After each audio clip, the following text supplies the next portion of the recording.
Hai semua, selamat datang di channel Baca Saham. Pada video ini, kita akan membahas satu saham dengan modal 1.100 yang dijual dengan harga hanya 200-an rupiah saja. PBV-nya 0,2 kali. Dan apakah saham ini berpotensi multi-bagger? Tapi seperti biasa, semua pembahasan ini bukan rekomendasi dan hanya informasi. Ingat, kerugian kamu tanggung sendiri ya. Saat ini kita akan membahas saham dengan kode KBLM atau PT Kabelindo Murni. Perusahaan ini merupakan salah satu perusahaan produsen kabel listrik dan kabel telekomunikasi tertua di Indonesia yang mengeluarkan produk dengan merek dagang Kabelindo. Sejarah Kabelindo dimulai ketika didirikan pada tahun 1972. Kita lihat sekilas untuk kinerja perusahaan di tahun 2022. Bisa teman-teman lihat dari aspek penjualan neto, laba neto, jumlah aset dan jumlah ekuitas, semuanya konsisten mengalami pertumbuhan di tahun 2022 jika dibandingkan dengan tahun 2021 dan tahun 2020. Kita lihat sekilas untuk kinerja harga saham perusahaan dalam 2 tahun terakhir. Di tahun 2022, perusahaan ini mencetak angka tertinggi dengan harga 340. Angka tersebut jauh lebih tinggi dibandingkan harga tertinggi tahun 2021.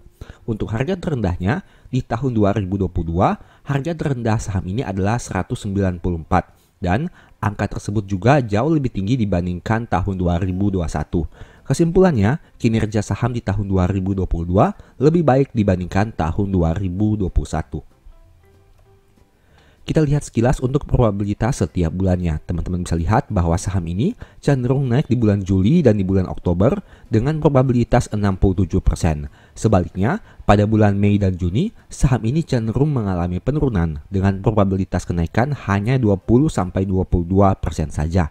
Dan selama tahun 2023, saham KBLM ini masih naik 3,2%.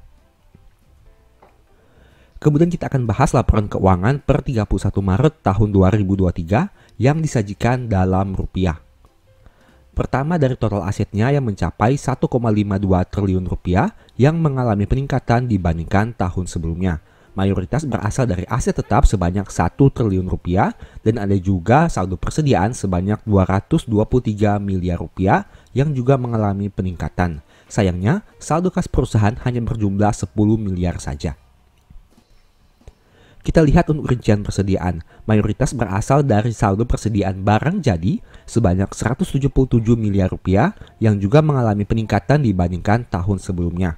Dan menariknya, penyisihan penurunan nilai persediaan tidak mengalami peningkatan, yang berarti perusahaan optimis bahwa saldo persediaannya bisa berputar dengan baik di tahun 2023 ini. Kemudian dari aspek liabilitas dengan jumlah 273 miliar rupiah.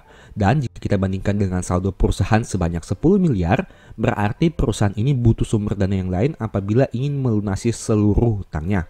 Mayoritasnya berasal dari hutang bank jangka pendek sebanyak 159 miliar yang mengalami kenaikan signifikan dibandingkan tahun 2022. Tapi, hutang bank pihak berrelasi mengalami penurunan yang drastis dari 118 miliar menjadi 25 miliar di tahun 2023 ini. Jika kita lihat detail dari hutang bank jangka pendek, mayoritas berasal di Bank Mandiri sebanyak 110 miliar dan Bank Danamon Indonesia sebanyak 49 miliar rupiah. Nah, ini merupakan rincian hutang di Bank Mandiri yang akan jatuh tempo pada tanggal 23 Oktober tahun 2023 dengan bunga per tahun sekitar 8,5%. Yang berarti perusahaan ini butuh mendapatkan dana sekitar 110 miliar untuk bisa melunasi hanya hutang di Bank Mandiri saja. Kemudian dari aspek ekuitas dengan jumlah 1,2 triliun rupiah yang mengalami peningkatan dibandingkan tahun sebelumnya. Sayangnya mayoritas ekuitas perusahaan masih berasal dari surplus revaluasi aset tetap sebanyak 824 miliar dan saldo labanya hanya 215 miliar saja. Poin berikutnya dari aspek laba rugi dengan penjualan 391 miliar rupiah yang mengalami penurunan dibandingkan tahun 2022. Begitu juga dengan beban pokok penjualannya. Tapi, karena penurunan beban pokok penjualan yang jauh lebih besar, menyebabkan laba bruto perusahaan masih bisa tumbuh dari 21,6 menjadi 25,4 di tahun 2023 ini. Kita lihat sekilas untuk rincian dari penjualan neto, dan mayoritasnya berasal dari penjualan kabel listrik sebanyak 391 miliar rupiah. Tapi angka ini juga mengalami penurunan dibandingkan tahun 2022. Ini merupakan rincian penjualan yang melebihi 10% dari penjualan bersih. Ternyata, mayoritas penjualan perusahaan hanya berasal dari 5 perusahaan ini saja, dengan persentase yang mencapai 83,01%. Angka ini jauh lebih meningkat dibandingkan tahun 2022. Berikutnya dari aspek beban pokok penjualan dengan jumlah total beban produksi sebanyak 354 miliar, yang didominasi oleh bahan baku yang digunakan sebanyak 330 miliar. Angka ini juga mengalami penurunan dibandingkan tahun 2022.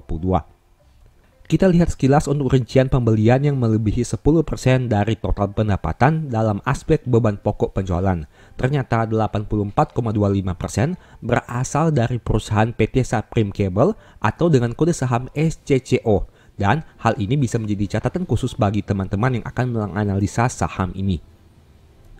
Kemudian kita lihat dampaknya terhadap laba bersih periode berjalan yang mengalami penurunan dibandingkan tahun 2022. Dari yang awalnya 9,5 turun menjadi 8,3 miliar di tahun 2023 ini. Kita lihat sekilas untuk aspek kinerja EPS perusahaan dalam 4 tahun terakhir. Ternyata kinerja di tahun 2023 ini diproyeksikan menjadi yang tertinggi dalam 4 tahun terakhir. Meskipun kinerja di Q1 tahun 2023 ini jauh lebih rendah dibandingkan kinerja Q1 tahun 2020. Tapi untuk realisasinya kita lihat saja selama tahun berjalan ini.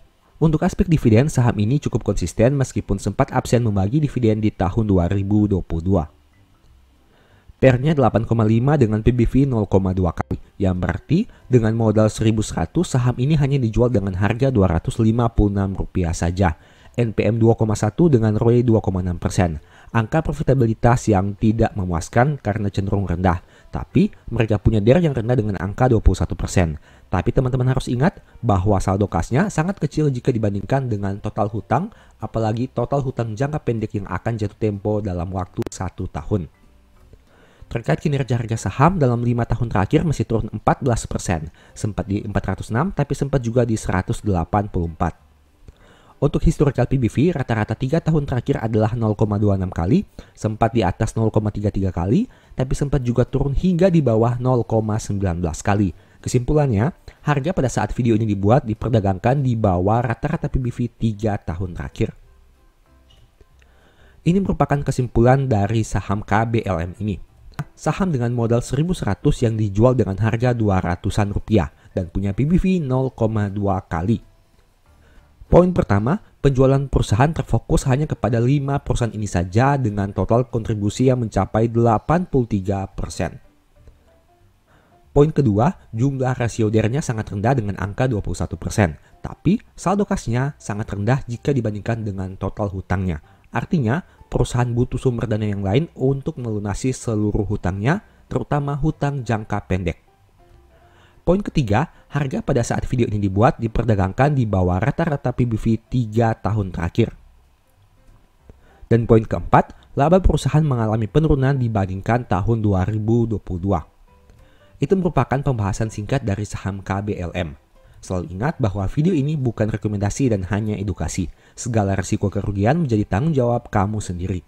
Sebagai informasi, apabila kamu tertarik mempelajari metode nabung saham dan dividen investing, mungkin strategi nabung saham ini bisa membantu. Apabila kamu ingin mempelajari analisa fundamental dan money management, mungkin ebook The Stock Market ini bisa membantu. Dan apabila kamu ingin mempelajari analisa laporan keuangan, mungkin ebook ini bisa membantu. Untuk detail selengkapnya silahkan baca pada tampilan berikut ini. Apabila kamu tertarik melakukan pembelian ebook baca saham, silahkan chat saja pada nomor WA yang tercantum. Oke, sekian video ini, semoga bermanfaat. Thank you.